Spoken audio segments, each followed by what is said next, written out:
Hello, I'm Coach El Sagaco, founder of Team Hataw. Ako po ay isang full-time government employee at sa ngayon po ay isa ng Goal Director dito sa iWatch.ph. Nag-start po ako kay iWatch last November 2019. So, mag-1 year na po ako this November.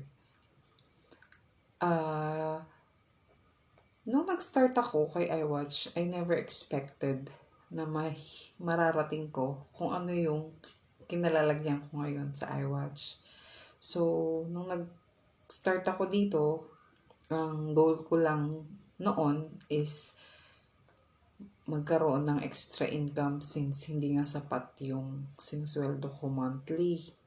So, nag-struggle ako sa mga expenses, sa mga bills na babayaran monthly. So, nagsip talaga ako kung paano ako magkakaroon ng extra income.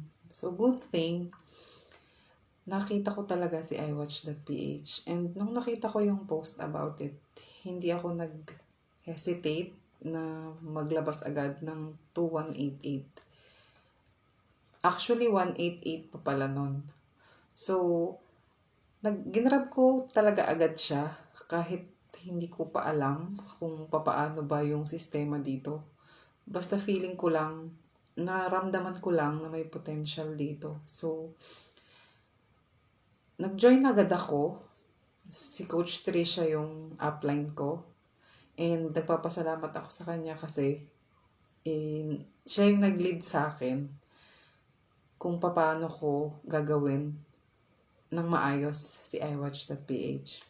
So, hindi naging madali yung journey ko dito. Maraming struggles, maraming negativities akong pinaharap, maraming rejections.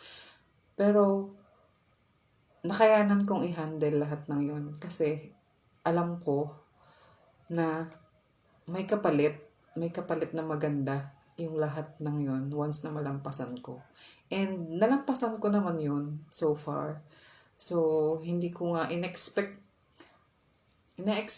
ngayon na yung rank ko is ganito na kaagad. So, nagpapasalamat ako kay iWatch dahil binigyan niya ako ng pagkakataon na